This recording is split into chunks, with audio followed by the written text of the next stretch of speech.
Hello, fellow productivity seekers. I'm Garland, Coulson, Captain Time.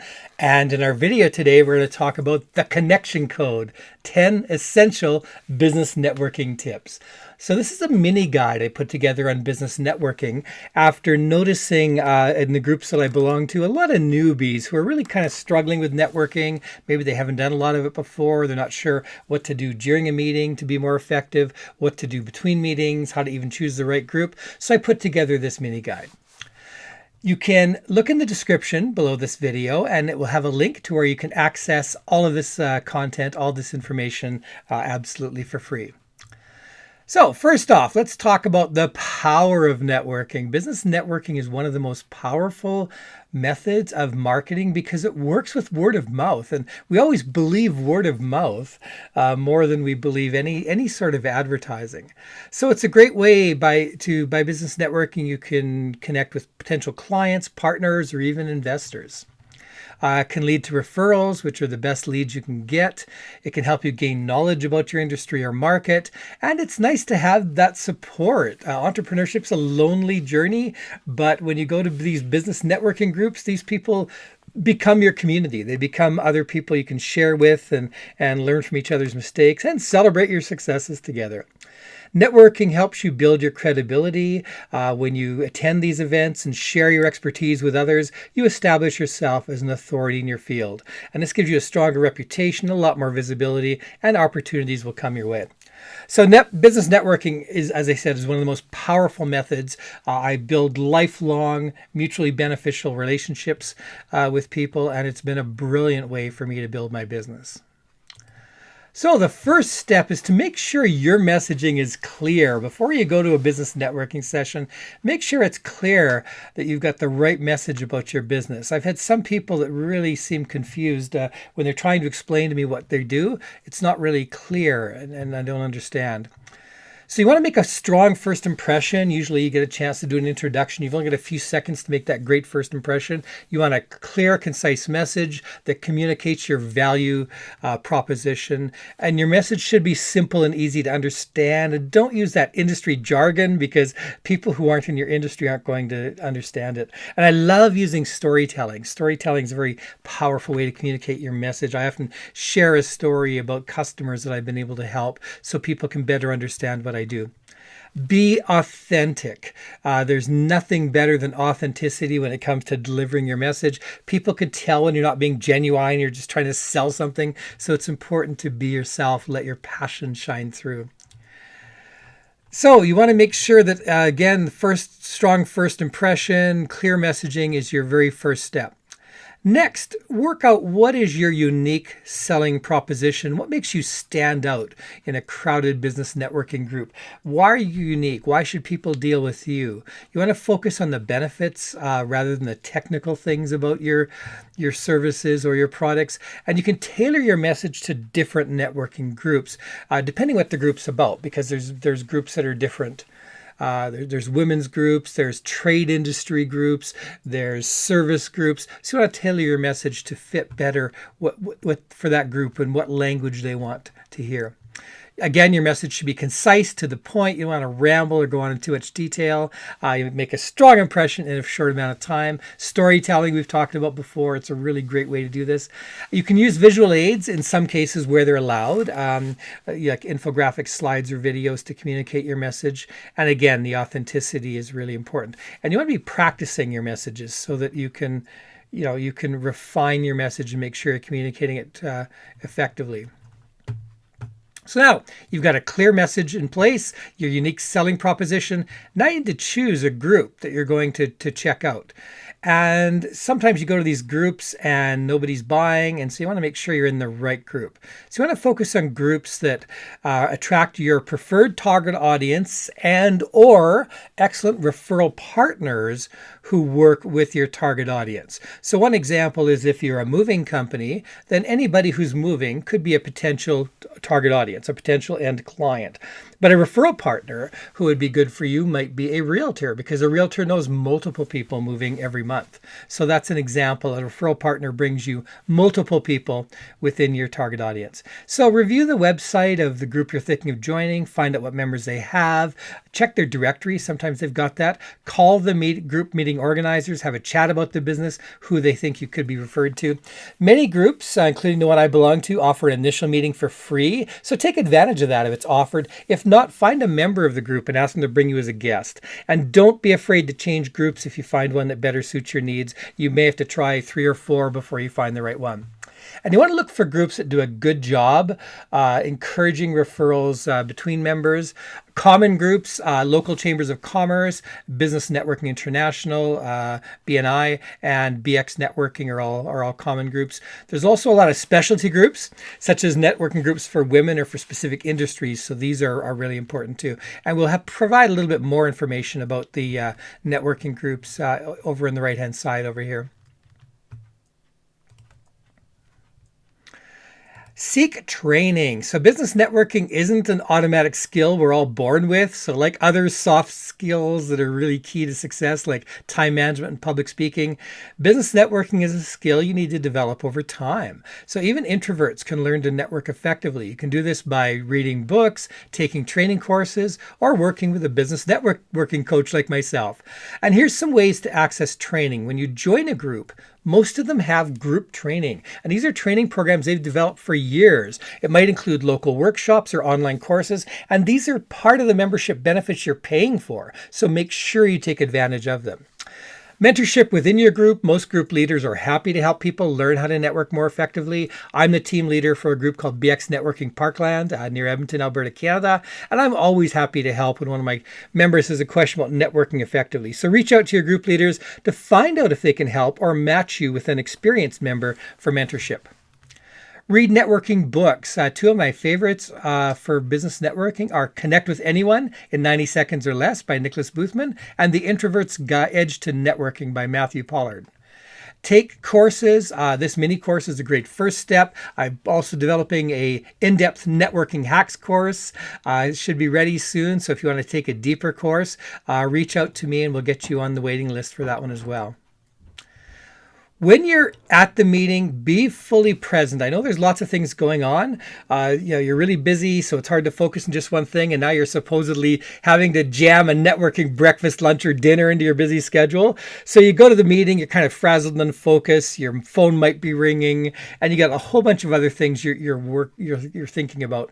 But let all that go and focus on being fully present in the meeting and building relationships that will last for years. So it's really important that you're there. So let everything else go, be fully present.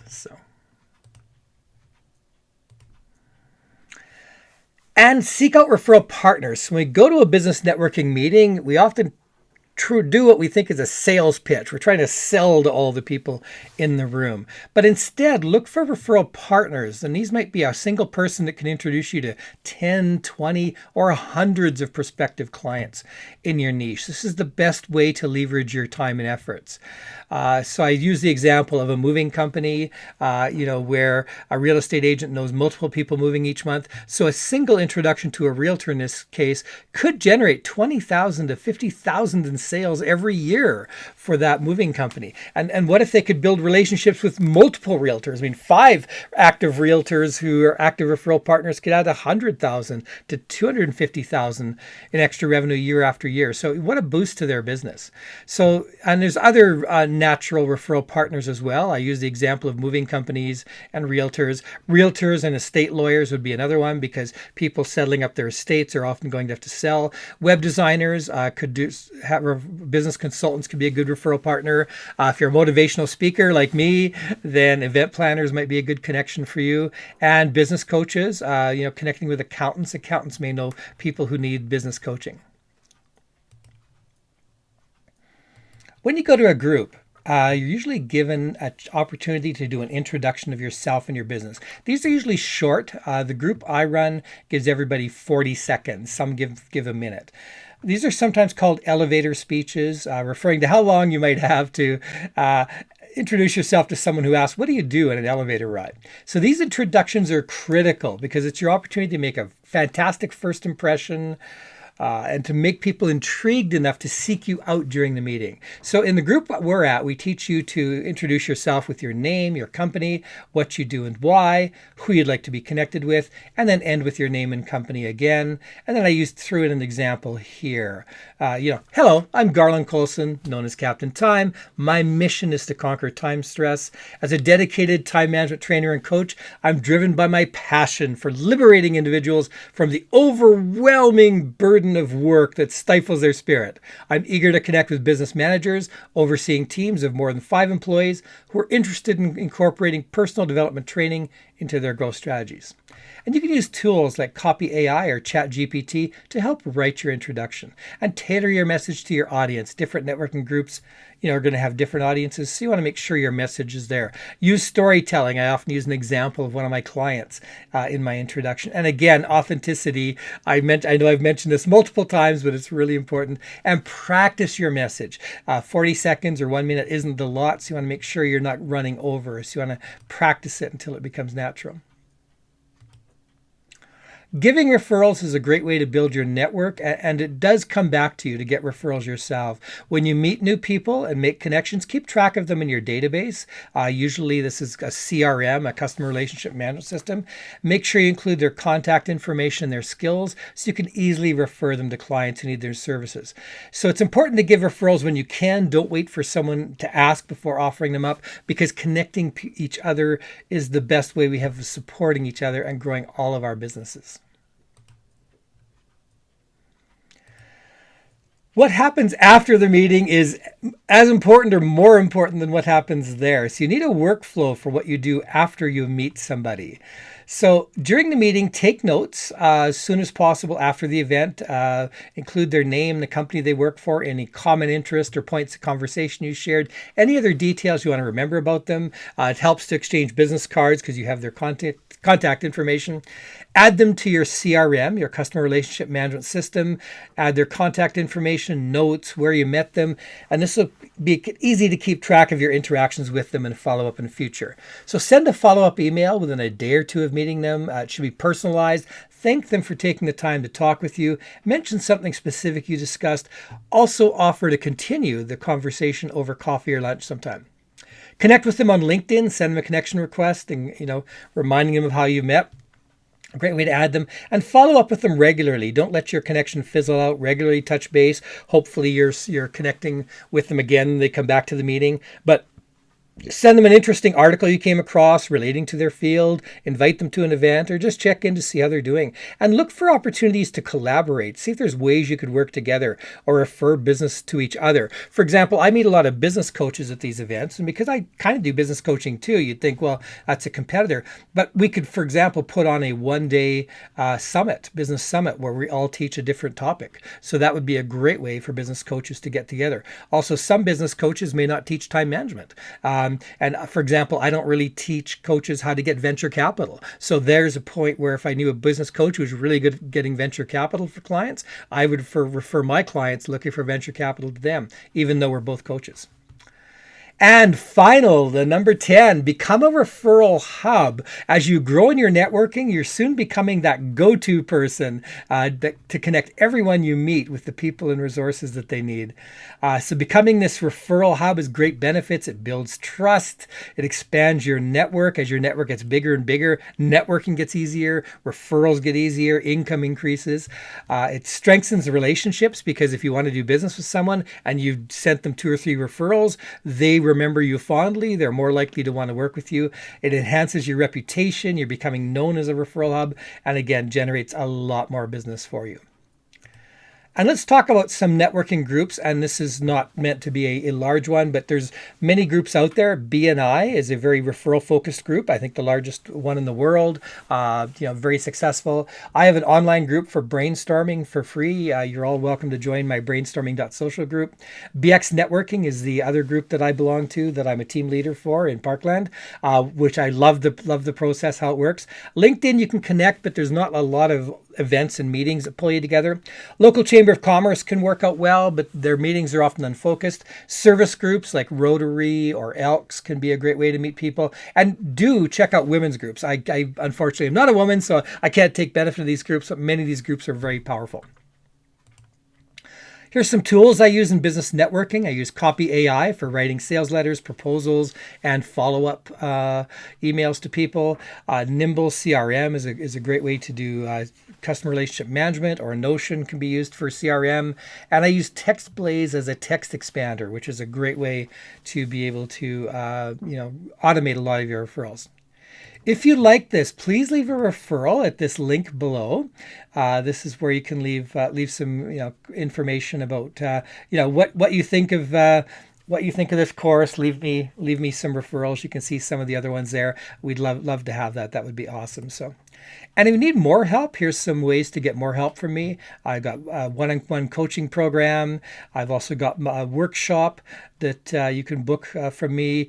You can visit my Time Tips YouTube channel, subscribe to it so you can get regularly updated on my new videos. You can order my Stop Wasting Time book or ebook on Amazon, and I've listed a number of other ways here to connect with me.